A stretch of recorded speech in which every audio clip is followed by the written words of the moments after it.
But thanks for joining me today. We're doing a live session on Kinnetra's Facebook Live and also Zoom with the Disability Foundation. My name is Renee, and I'm super excited to share with you some nutrition information as well as a small cooking demo after the session.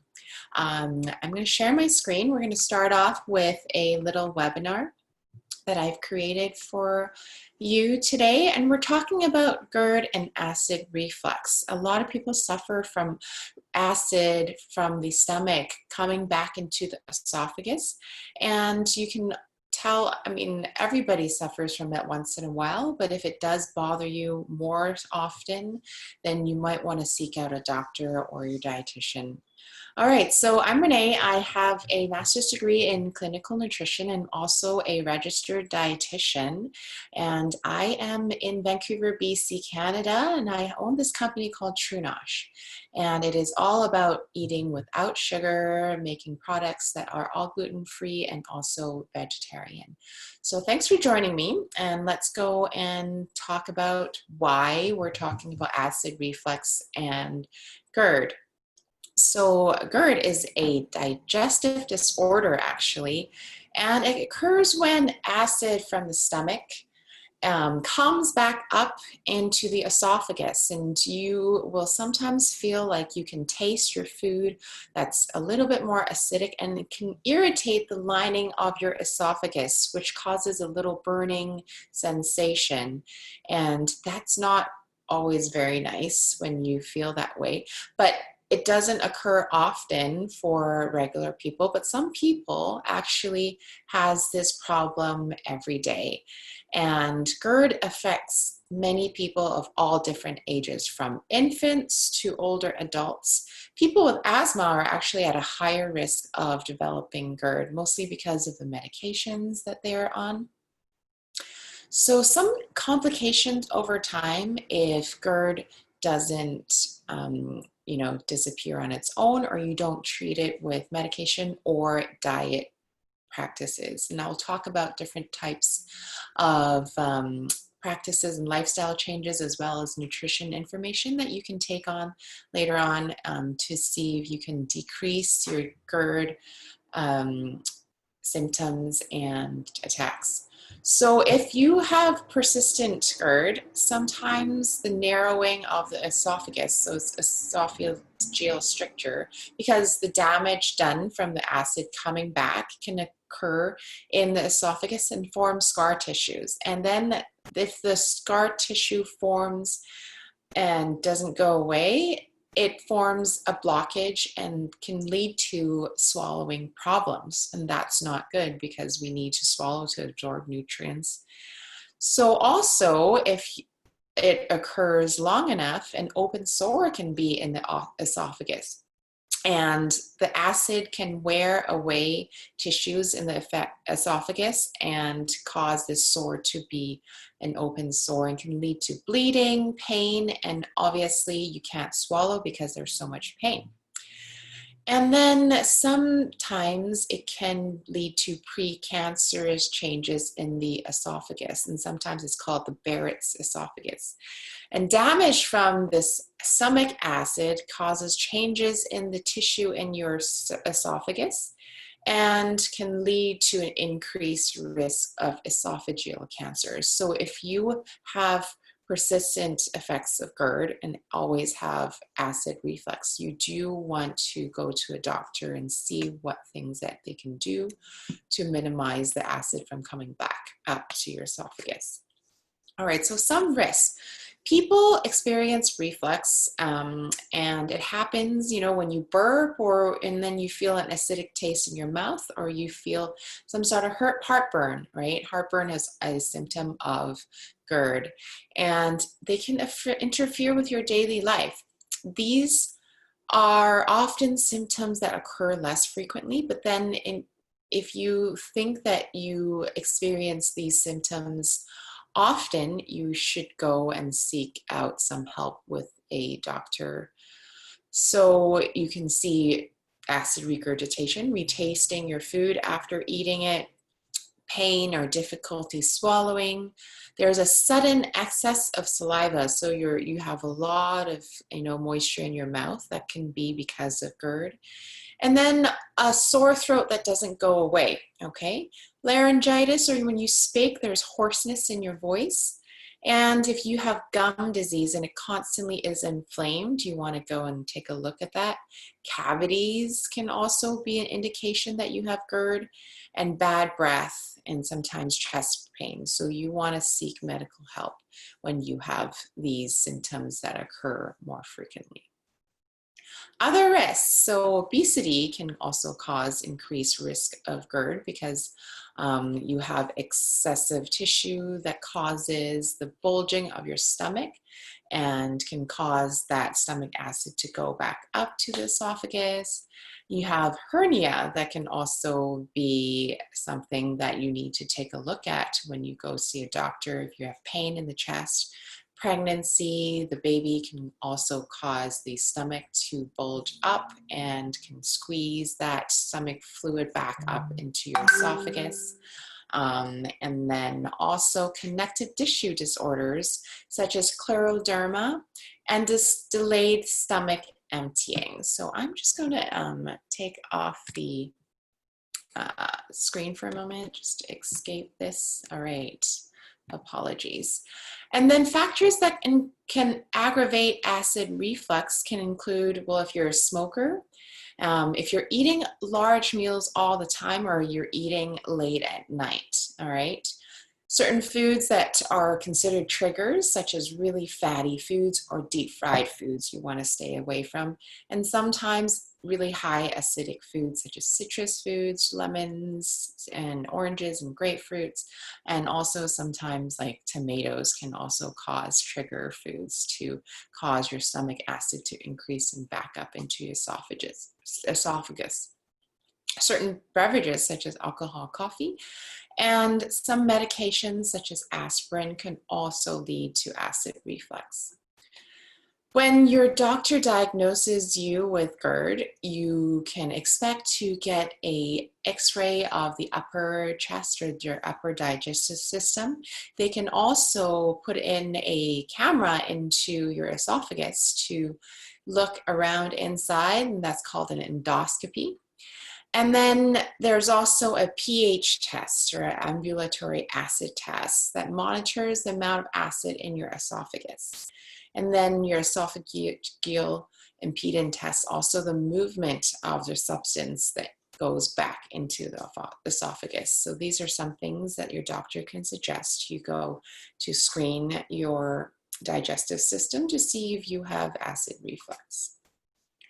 Some treatments and management, including, if you're overweight, try to lose some weight. If you are already at a healthy weight, maintain that weight, all right? Stop smoking is really important if you are a smoker. Decrease alcohol and caffeine intake. We'll talk about that later. Why? Limiting the size of your meals and your bite sizes. If you're eating large meals, you can continue eating, but try to limit the bite size. And if you can see, if you can try to visualize your plate and eat half of it first. Divide that plate in half, and if you can finish it in small bite sizes, then slowly add a little bit more. But try to avoid heavy meals, especially during times at night, because you're always going to lie down ultimately.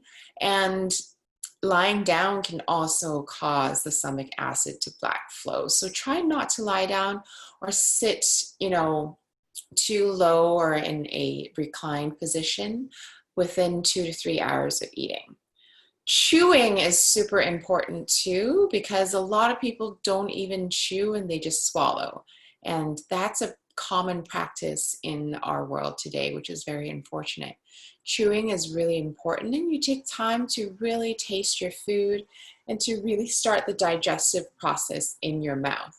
And there's also these enzymes in your mouth called amylase can also break down starches before it hits the esophagus and your stomach and actually aids in digestion. So you want to keep the food in your mouth for a little bit longer. Maybe try counting or try doubling the time. And when you're ready to swallow, it should be more of um, a gooey substance before you swallow, because chewing can help your body know that you're eating food.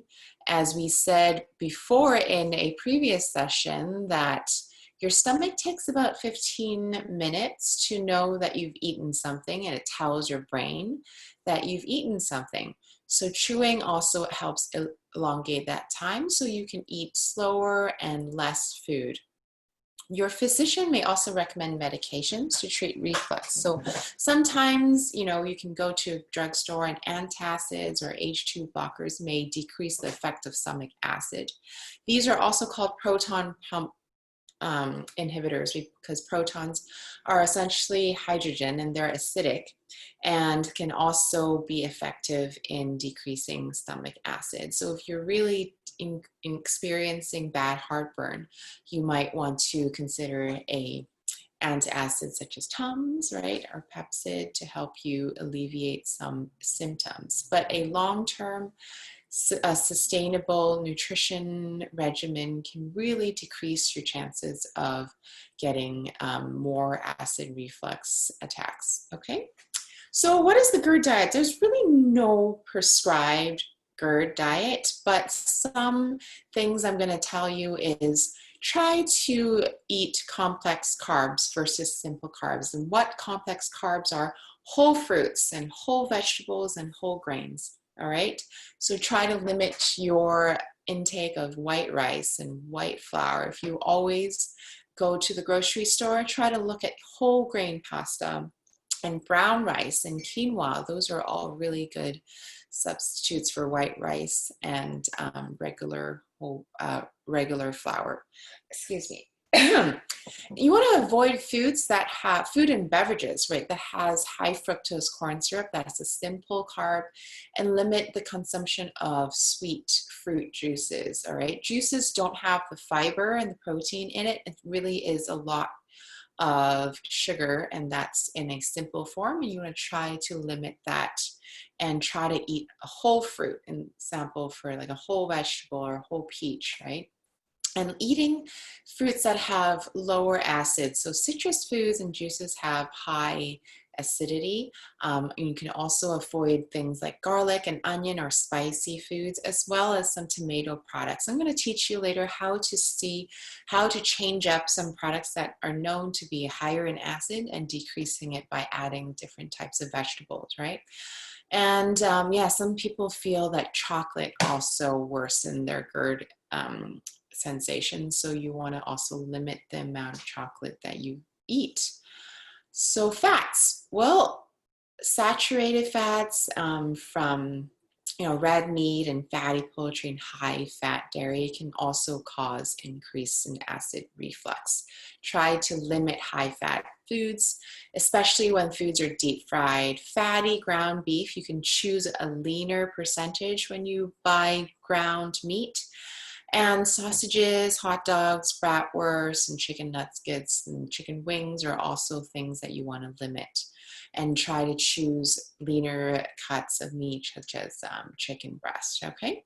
Whole milk chocolate, we talked about it, and regular salad dressings, they also have high fat, so try to look for like polyunsaturated fats. If you're looking at a Caesar dressing, maybe go for like the Italian dressing instead. And pastries such as donuts and other forms of danishes can also be really high in fat, and candy bars as well. So fat actually takes a little bit longer to digest and may actually worsen reflux. Proteins, so you want to focus on leaner cuts, especially when you are choosing your meats, when you're going out to buy cuts in the meat section in the grocery store. Try to look for the lower fat in your ground beef.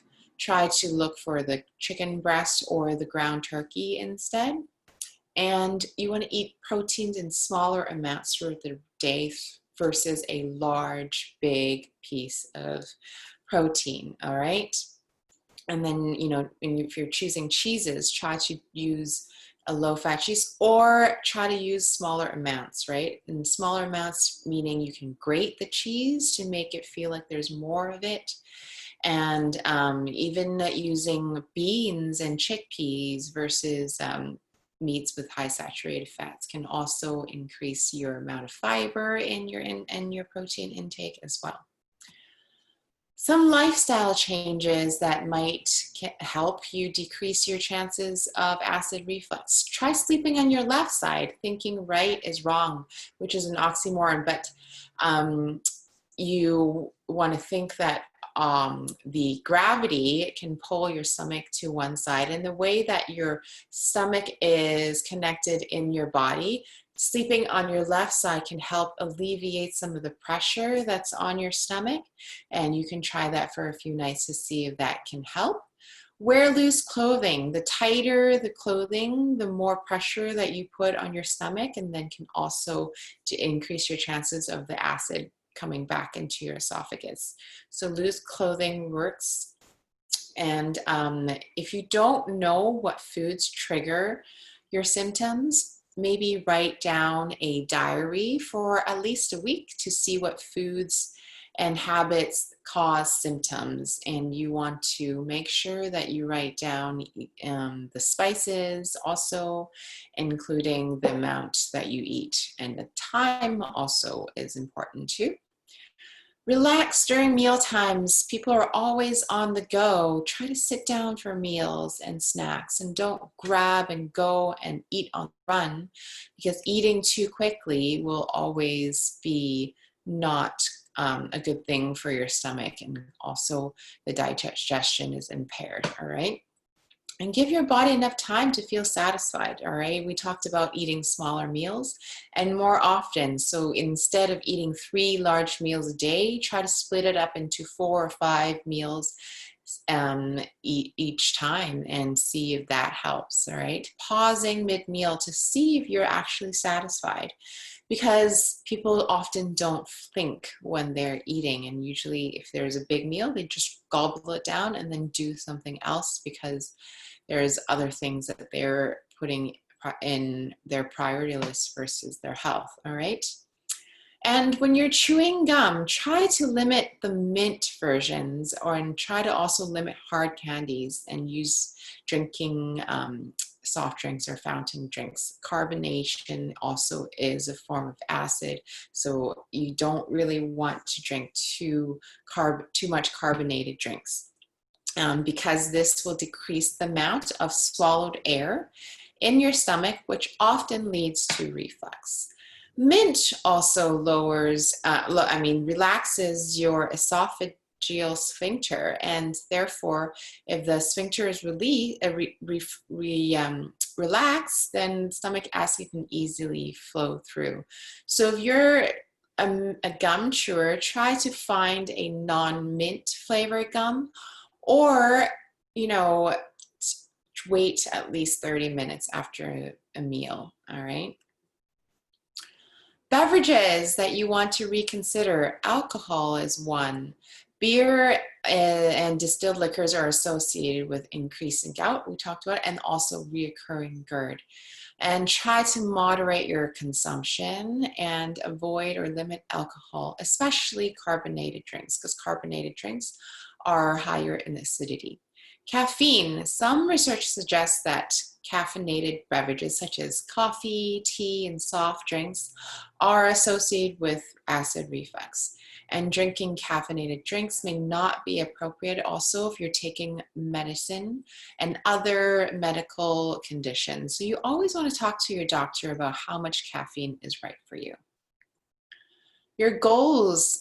So achieving a healthier weight with good eating habits can decrease the pressure on your stomach, and avoiding foods that have high acid, high fats, and simple carbs. You want to go with low acidity foods, lower fatty foods, and more complex carbs. Weight loss is important if you are overweight. because overweight increases your chances of developing GERD, and losing weight lowers the risk of that. Research suggests that, reducing the number of calories and losing weight, even without an acid restricted diet, lowers the pressure of the esophagus and the stomach. So also losing weight can lessen the overall stress in your body as well. You always want to choose water over any other beverages, okay? And we talked about caffeine, why it's associated with increased reflux, but carbonated drinks also have increased air and acid in them, so you want to stay away from carbonated drinks. Choosing water is the best and sipping it throughout the day. Exercising also really helps you increase your digestion and helps you to increase your blood circulation and helps you lose weight if you need to. And losing weight and keeping a healthy weight prevents acid reflux. And exercise is known to increase your serotonin levels, therefore manage your stress too. So you also want to manage your stress levels to decrease the amount of acid buildup in your system. A lot of people ask me, well, what are some supplements that they can eat to reduce GERD? And there's a lot out there. I don't really want to specify any supplements, but you really want to understand that supplements are not exactly approved by the FDA and the effectiveness is not always correct.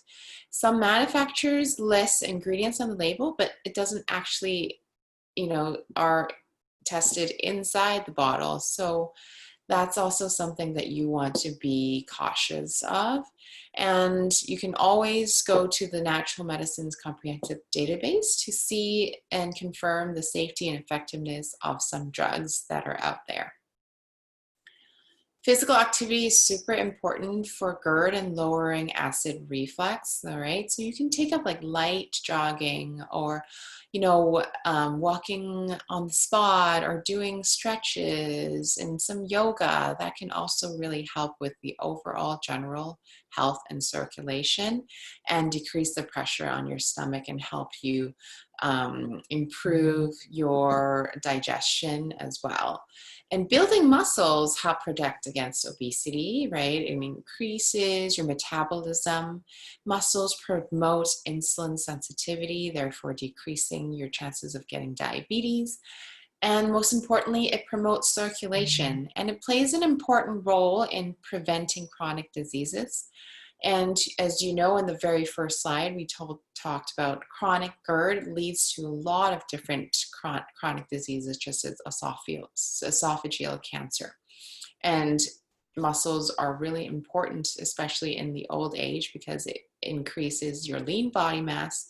Therefore, if your lean body mass is higher, then you won't have a higher risk of getting osteoporosis. As a summary, we want to focus on choosing your health. So some lifestyle modifications are important. Quitting smoking if you're a smoker. There are a lot of support out there that can help you quit smoking. Talk to your pharmacist. Increasing physical activity, we talked about that. It also decreases your risk of heart disease. Maintaining a healthy weight is very important. Being overweight or obese impacts blood flow, okay? And also increases the pressure on your stomach to help you decrease your amount of acid to build up and push back into your esophagus. Maintaining a healthy weight is really, very important. Following a healthy diet, we talked about particular foods such as whole foods, vegetables, healthy fats, and fiber-rich foods. Staying hydrated with water and decaffeinated drinks such as herbal teas can help. Reducing your stress also is a very significant factor. Try, taking up meditation or even gardening, talking to a friend, watching something that is a comedy can help you manage your stress as well. And sometimes you just really need to put into your calendar that you need a break every hour and a half, okay? Maintaining health is more than just one pill or one food or even one nutrition lab result or one type of exercise. Balancing a overall good diet, exercising, and mindful eating are also important. Mindful eating, one of the things that we learned in a previous session, is really understanding what your body needs. Are you going to the fridge because you're bored or you have nothing to do? And you can do that by asking yourself before you get something out of the fridge, are you actually hungry? Or are you actually tired and bored? Or if you're just thirsty? Your overall lifestyle makes the biggest difference to your health. And reading your labels, we had a whole session about how to read labels, looking at the back of the ingredient list as well as the nutrition facts label. Sometimes when a product is labeled low fat in the front, can mean various things. It doesn't mean that it's healthy, because it can also contain refined carbs, a lot of calories, a lot of sugar and sodium. So you want to always look at the percentage of the sugar and sodium levels. Make sure it's below 15% before you buy the product. As well as fiber is your friend. And if you want something that is more fiber, so you try to look at the fiber content and buy something that's more than 3 grams, because your goal is to be at least 25 grams of fiber a day. Okay, some steps you can take. Prevention is always key. You won't want to wait until you are hospitalized or you need medication before you take care of yourself. Try visiting HealthLink BC or even calling 811 to talk to a physician or a dietitian. They're always available to help you answer your questions and concerns. BC Dietitians are also a really good site, bcdietitians.ca. They can link you up with a dietitian that's close to your area, and you can talk to them, and they will recommend you a private practice dietitian that you can visit. Okay, so coming back to the kitchen, we are going to cook something. So we had a chat. Oh, hi, Renee. Hi, Renee. Hi, Amy. Thanks for joining us. We're going to be cooking some really healthy and fabulous foods today. So we're going to be using the rest of my zucchini. And we're going to make a different recipe than last week. So last week we made some zucchini steaks, but today we're going to make a nice brunch item, and I'm very excited to show you. So some of the ingredients we have is some baby kale. You can use baby spinach or spring mix or mesclun mix. It's whatever you have in your fridge or you can find in your grocery store that's more like a ready-to-eat salad. That's going to be on the bottom of our plate to make it look fuller, okay? So these are already washed, and I'm going to just put it on the bottom of our plate to prepare for what we're going to make. Okay, so we have about 2 cups of loose kale here, all right? And kale has a lot of good benefits, like good vitamin K. It's got a lot of fiber, and it also is considered a leafy green, and that's really good for circulation, also good for your heart, as well as lowering your cholesterol. And it's also got a lot of polyphenols like chlorophyll in it as an antioxidant. And we have some cooking oil. I have here a grapeseed oil. I have a avocado here that I'm going to only use half an avocado. So this is a really big avocado, if you can see. So you want to and look at the size of your fruit. This is almost like a 1.5 regular avocado, and you want to really see your portion sizes. I'm actually going to only use 1/3 of this, and that will be sufficient enough. And if you don't want to fuss, you can always, put it in a measuring cup. It's really also fine for you. We have some basil for garnish, zucchini that my friend Amy actually bought me, and it's a really big zucchini. There's some buckwheat groats, and these are toasted buckwheat groats. And buckwheat is actually a really, really flavorful whole grain, and they are really pretty, and they almost looked like heart-shaped little groats, if you can see. They're really, really pretty. And these, you can toast them prior, or you can buy them toasted. Although I don't recommend buying any grains toasted because the oils in the grains are released and they can go rancid a little bit quicker. So I like to buy all my grains and seeds raw, and then I can toast them at home, and they can keep longer in a cooler and darker place in your kitchen. Okay, and then we have some eggs. Okay, and this is our protein for the day. And then I also make a tomato compote, or it can be a tomato sauce. I know I said to limit your amount of tomatoes if you have GERD, but what I've done here is I actually blended some carrots into it. So you can also blend a different type of fruits or vegetables in your tomato to decrease the amount of acidity. And we're only going to be using a very little bit. And what we have with the avocado is actually cutting the acid in the tomato.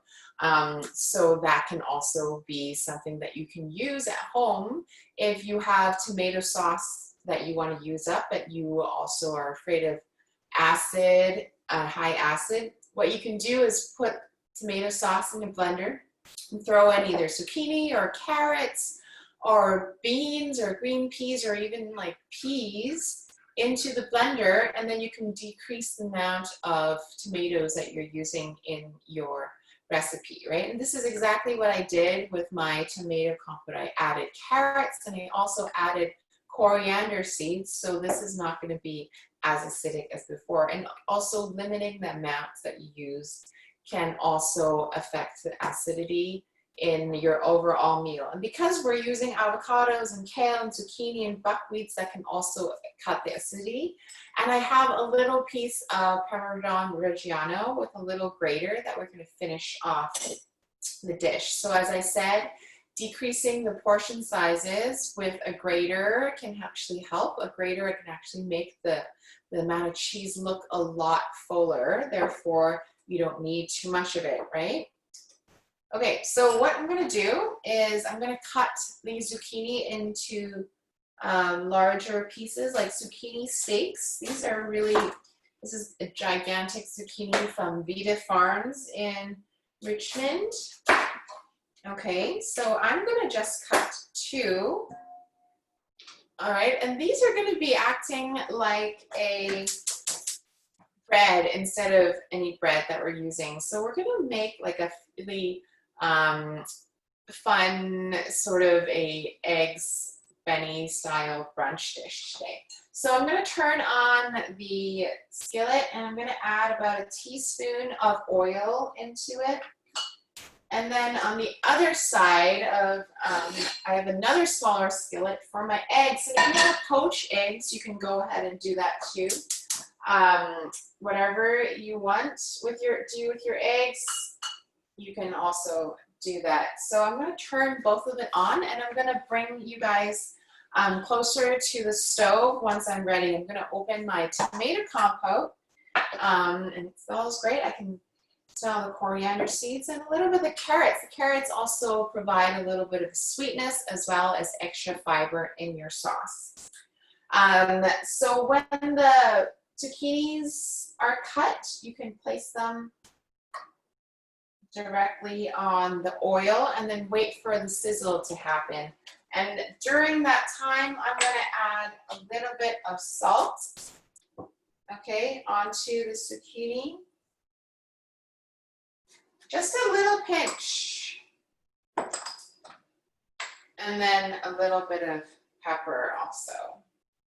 Okay, just a little bit for some flavor. All right, I'm just going to wait for the the zucchini steaks to cook, and I'm going to cut my avocado, and I'm going to cut 1/3 of it off. only.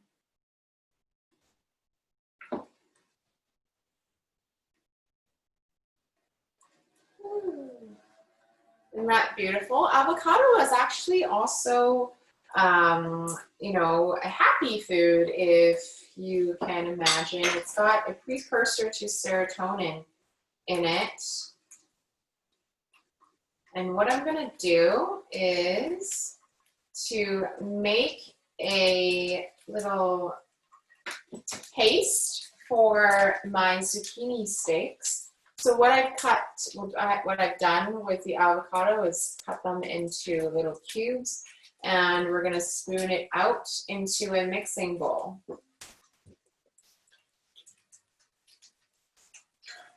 All right. I just love how this looks. It's just so exciting. And avocado is really, really yummy and creamy.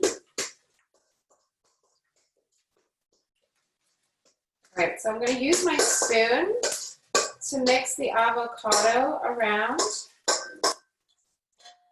And then with my other spoon, I'm going to spoon in some tomato carrot compote. I can hear these zucchini, and I'm going to go ahead and grab a tong. I'm going to check out one side to see if it's golden brown yet. And you only want to turn it once it's golden brown. And on the back, I'm going to put in some eggs. So in the meantime, I'm going to bring you guys closer to my stove, and you can see exactly what is going on here. Okay, so the zucchini steaks are chilling, and this is not yet golden brown. Going to make sure that they're golden brown before we turn it. And on the back, so this shouldn't take that long. I'm gonna go ahead and fry my egg.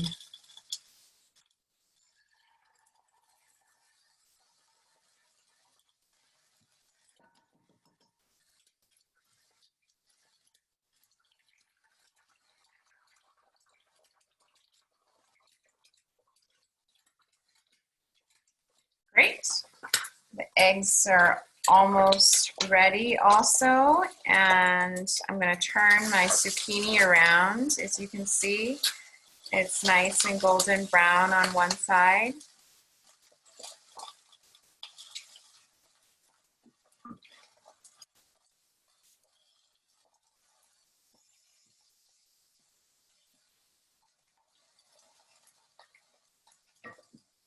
And then we're going to wait for the eggs to cook. And during the cooking of the eggs, you can add a little bit of seasoning. If you have some garlic powder, you can also go ahead and add that.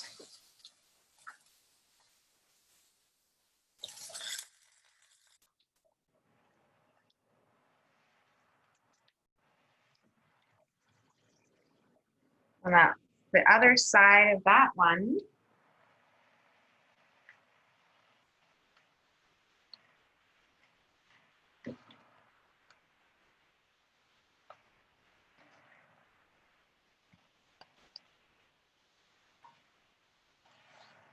and I love using zucchini as the bottom of my egg benedict because there are a lot of moisture in here, and I find it very yummy when I cut into the egg. I'm gonna get the plate of kale that I have here. And then as you can see, our tomato paste and our avocados have also created a nice sauce.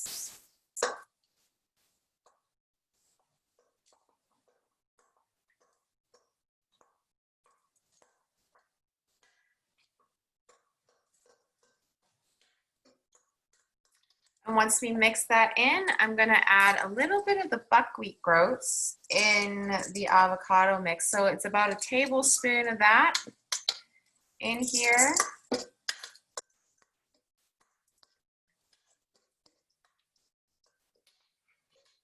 All right.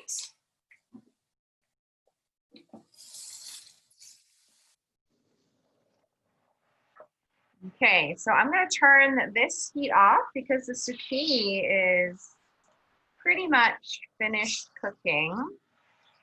You can see that the zucchini is turned a little bit more translucent like onions, and that's pretty much done. You want to keep the moisture inside the zucchini. And then the eggs also are almost done. Also, if you want to make it more hard, you can keep it on for a little bit longer. If you like a nice and medium runny egg, you can take it off now. I like mine a little bit harder, but also the yolk can be a little bit more substantial, right? Okay, so now what I'm gonna do is add that to the top of my bed of kale. Isn't that beautiful, this zucchini steak we have here? Okay, and then we're going to put our avocado sauce over the zucchini steak.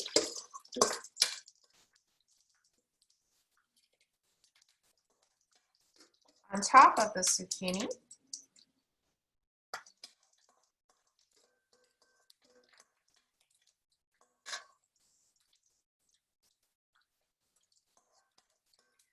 And I'm gonna leave a little bit in here. I'm gonna add a little bit of olive oil and a little bit of my compote. Okay, so now the eggs are done. I'm gonna gently move them on top of my avocados. So make sure that I have a little space to put my egg in the middle. This would be a little bit easier if you were poaching the eggs. All right. So if you like sunny side up, you don't have to turn it. I love that crispy edge on the egg, so make sure that you get that too.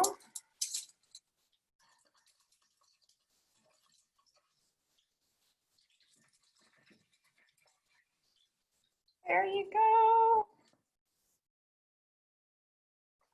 And that goes on top of our avocado.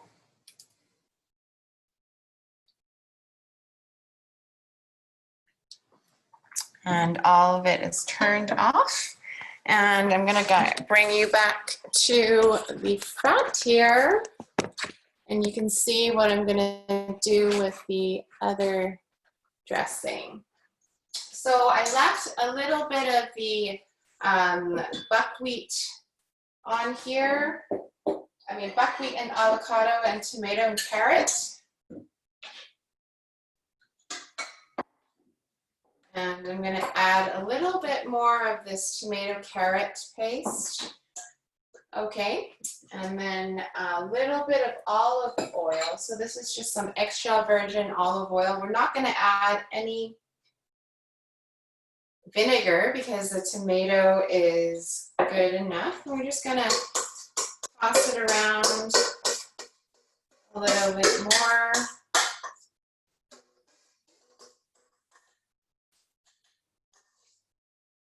And just dollop it around the kale, and that will be our dressing.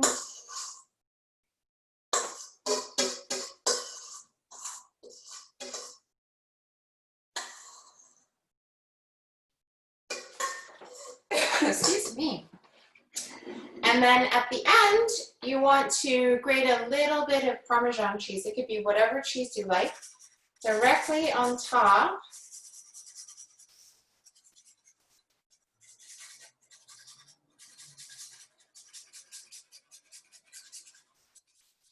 It's falling down like snowflakes, which makes it really beautiful. So I like to do this with harder cheeses because I am lactose intolerant. So the harder the cheese, the less lactose there is. And the thinner the grate softer it is, the less cheese that you need to use.